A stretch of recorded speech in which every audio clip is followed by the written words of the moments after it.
Muito boa noite, hoje é dia de TV o Esporte. Nossas companheiras Juliana Lima e Letícia Medeiros estão de folga essa semana, mas tem participação delas no programa de hoje. E completando a bancada comigo, Letícia Araújo e Aline França. Boa noite, meninas. Boa noite, meninas. Boa noite ao pessoal de casa. Boa noite, meninas. Bem-vinda, Milka, né? Obrigada. Primeira vez aqui. Letícia já deu uma passada por aqui. Boa noite, pessoal de casa. E hoje no TV o Esporte vamos falar da derrota de Chael Sonnen para o russo Fedor Emelianenko no Bellator 208 e do início da temporada do Novo Basquete Brasil. Veja também. Matheus Senna fica mais perto dos títulos Sub-16 e Sub-18 na CB Surf Junior Tour. E você vai ficar por dentro de tudo que rolou na Série A do Brasileirão. O TV o Esporte está no ar.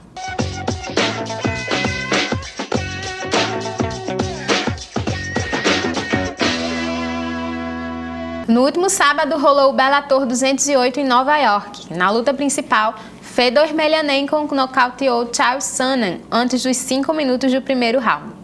Com a vitória, Fedor enfrentará Ryan Bader na final do GP dos Pesados, que acontecerá no dia 26 de janeiro na Califórnia. Na mesma noite, Ben Henderson enfrentou Saad Awad e levou o melhor. O ex-campeão do UFC venceu o duelo por decisão unânime. Esse já é o segundo triunfo consecutivo do norte-americano no Bellator. E aí, Aline, como foi essa luta tão esperada? Pois é, a luta realmente esperada, né? A luta de dois grandes atletas conhecidos do público de que assiste MMA. O Emelianenko, ele é um russo que já tem uma carreira bem extensa no MMA, desde a época do Vale Tudo, na verdade. Ele foi atleta do Pride, que foi um evento do Japão, que foi extinto, mas lá ainda era Vale Tudo, né? Então, ele é um dos atletas que ajudou a construir o MMA que a gente conhece hoje. E ele enfrentou o Sonnen, né? Quem conhece um pouquinho do russo, do Fedor, sabe que ele é um atleta que, apesar de não ter muita técnica, ele é um atleta muito forte, muito duro. Então, os golpes dele geralmente acabam nocauteando o adversário, que foi o que aconteceu com o Sonnen, né? Ele não deu nem pro segundo round, já foi logo nocauteado. E agora ele vai enfrentar o Ryan Bader, que também é um atleta que era do UFC, e ele venceu o Matt Mitrione na sexta-feira, que teve 2 eventos consecutivos, né? O Bellator 207 e o 208, e ele vai enfrentar o Ryan Bader, e que também é um atleta muito bom, tá? Ele saiu do UFC porque não estava indo muito bem, mas está se destacando dentro do Bellator. E vai ser uma luta muito difícil para ele, porque quem conhece, apesar da, como eu falei, a falta de técnica, o Fedor é um lutador muito duro e muito difícil, principalmente nos primeiros minutos ali de luta. Depois ele acaba cansando porque, enfim, ele é um peso pesado. Vamos falar também agora do Ben Henderson, né? O Ben Henderson é um ex-campeão do UFC, dos leves, que não vinha muito bem depois que ele perdeu o título dele dentro do UFC. Ele acabou acumulando algumas derrotas e agora ele também começou no Bellator com o pé esquerdo, não estava muito bem, e agora ele começou o caminho das vitórias, né? Ele conseguiu vencer o Saad Awad, que também é um atleta bem antigo no Bellator, e foi muito bem, uma performance muito boa, que ele já não tinha muito tempo, e espero que ele consiga, né? E aí pelo caminho do cinturão, que é realmente o que ele deseja, desde que saiu do UFC. E a gente viu agora que o Khabib Nurmagomedov, né, que enfrentou o McGregor na luta passada, desafiou o Floyd Mayweather, né? Sim. Numa luta no boxe. Como é que foi essa história ali? Pois é, o Khabib, ele tá seguindo aí os passos do McGregor, né? Depois de finalizar o McGregor, teve toda aquela confusão do evento da semana passada.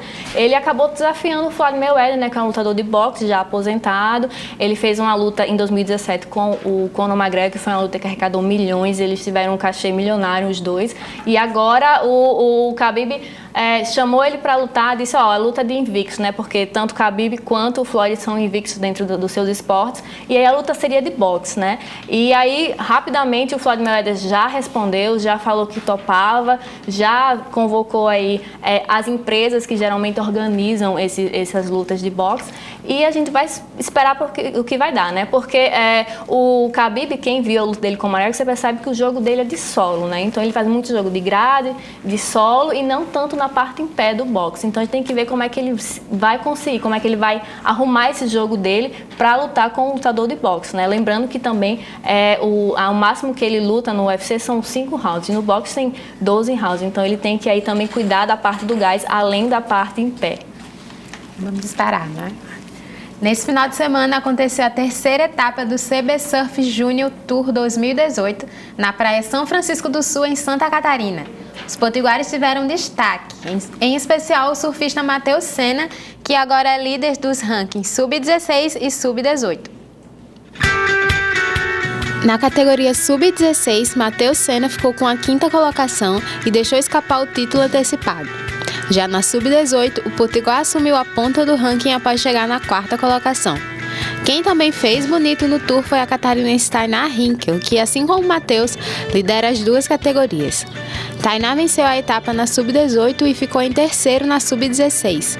A 4ª e última etapa do CB Surf Júnior, que define os campeões, acontecerá na Bahia em novembro. Então a gente viu aí o Matheus Senna, a gente já fez uma matéria aqui sobre ele no programa.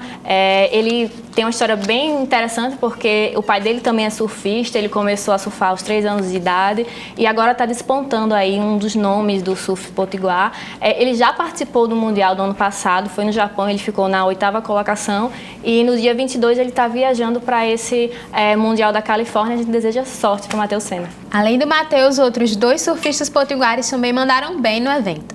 Fabrício Rocha foi o 4º colocado na categoria Sub-14 e Lucas Vicente foi o 3º na Sub-16. No geral, o Rio Grande do Norte foi o 3º estado que mais pontuou na etapa. E o fim de semana foi dia de futebol americano. O Seattle Seahawks venceu de lavada o Oakland Raiders por 27-3. O time californiano não conseguiu sequer um touchdown.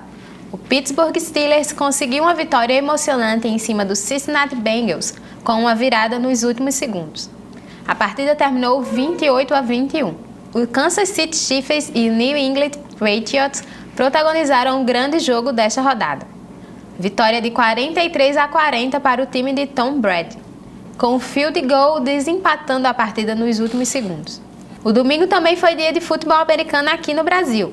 Na disputa por uma vaga na final da Conferência Nordestina, o Bus Potiguares perdeu para o Recife Mariners por 35-27, jogando fora de casa. Assim, a equipe de Natal se despede da competição e encerra a temporada. E aí, esse jogo do Bus?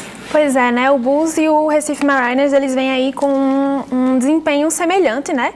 5 vitórias e somente uma derrota, os dois. Não se enfrentaram na fase de grupos, né? Anterior ao playoffs, mas esse embate realmente era a fase que o Bus precisava, né, ultrapassar para conseguir tentar alçar voos maiores, né, mais altos. Só que o Bus terminou o segundo quarto, né, chegou no intervalo da partida vencendo, né, 15-14, tudo bem que era somente um ponto, mas ainda estava na frente. Só que aí quando terminou o terceiro quarto, o Bus estava atrás no placar por 20 pontos. O Recife Mariners estava vencendo por 35-15, né? E aí, quando terminou o jogo, a gente viu que o Bulls tentou reagir, conseguiu chegar aos 27 pontos, mas não foi o suficiente, né? Esse apagão aí no terceiro quarto custou caro para o Bulls, agora volta para casa e continuar treinando para a próxima temporada realmente tentar alcançar os objetivos. É isso aí. Confira agora o que aconteceu nessa semana no mundo do esporte. É hora do Giro Esportivo.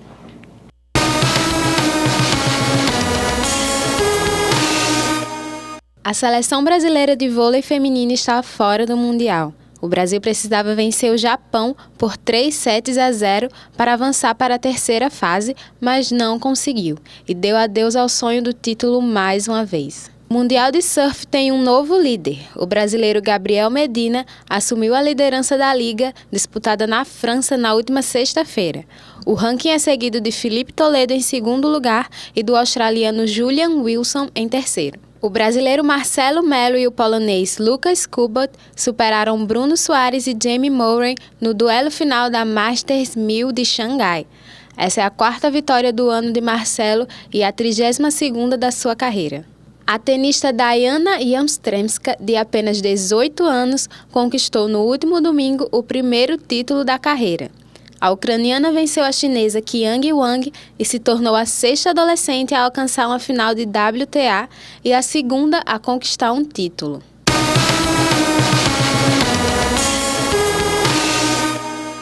E começa amanhã a temporada da Liga Americana de Basquete. O Boston Celtics vai enfrentar o Philadelphia 76ers na abertura do campeonato. Quem também entra em quadra nesta terça é o Golden State Warriors, atual campeão da NBA, que vai jogar contra o Oklahoma City Thunder. E aí, Eline, quais são as expectativas para essa temporada? Pois é, a gente já viu aí na pré-temporada alguns jogos bem interessantes e mais ou menos o que pode se desenrolar nessa nova temporada, né? O James Harden, que foi um dos que se destacou, né, do Rockets, que se destacou na temporada passada, foi o cestinha no jogo na pré-temporada contra o time de Memphis, e também teve o primeiro jogo do LeBron James pelos Lakers, foi contra o Warriors, né, que lembrou aquela final, né, dos Cavs contra o Warriors. Teve Kevin Durant, teve o Stephen Curry, então foi uma partida bem interessante, apesar do LeBron James ter ficado pouco tempo dentro de quadra, né? Ele passou só 17 minutos, mas nesse tempo ele conseguiu fazer 15 pontos, ou seja, quase um ponto por minuto, né? E foi um jogo interessante. No jogo de sexta-feira ele ficou no banco, ele não entrou, mas também foi um jogo do Warriors contra os Lakers, e também os Lakers saíram com a vitória nos 2 jogos, né? E agora é uma coisa que a gente não vai mais ver na final da NBA, né? Que é esse confronto, esse duelo entre o LeBron James e o Stephen Curry, né? Agora os 2 times estão, o Los Angeles Lakers e o Golden State Warriors estão na mesma conferência, né? Na Conferência Oeste. Então o máximo que a gente vai conseguir ver aí é uma final de conferência.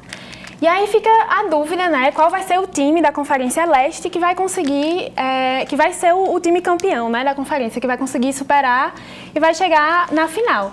Porque a gente viu, né, até pelas finais da temporada passada, que o Cleveland Cavaliers estava dependendo muito do LeBron James, né? Então... Exatamente, né? Quem assistiu os jogos da temporada passada, a gente pôde perceber que o LeBron James estava levando o time nas costas, né? Ele que conseguia pontuar, ele conseguia virar o jogo. Tanto que em alguns jogos ele mesmo ficou desmotivado e ficou sem querer pontuar muito, porque o resto do time estava muito perdido, eles não conseguiam reagir diante do Warriors, e tanto, né, que o Warriors saiu com o título. Então, não sei como é que o Cavs vai fazer para superar essa ausência do LeBron James, que é um jogador importante, né, agora nessa temporada. Então, a gente tem que ver aí como é que vai desenrolar isso. E ainda falando em basquete, começou a nova temporada da Liga Nacional de Basquete e já rolaram 4 jogos. O Flamengo venceu o Ceará por 73-54, o Pinheiros venceu o Bauru por 92-81, o Vasco venceu o Brasília por 77-76 e o Mogi Mirim deu troco no Paulistano, vencendo por 85-75. E agora nós vamos para um rápido intervalo, mas não sai daí. Ainda tem muito mais TV ao Esporte.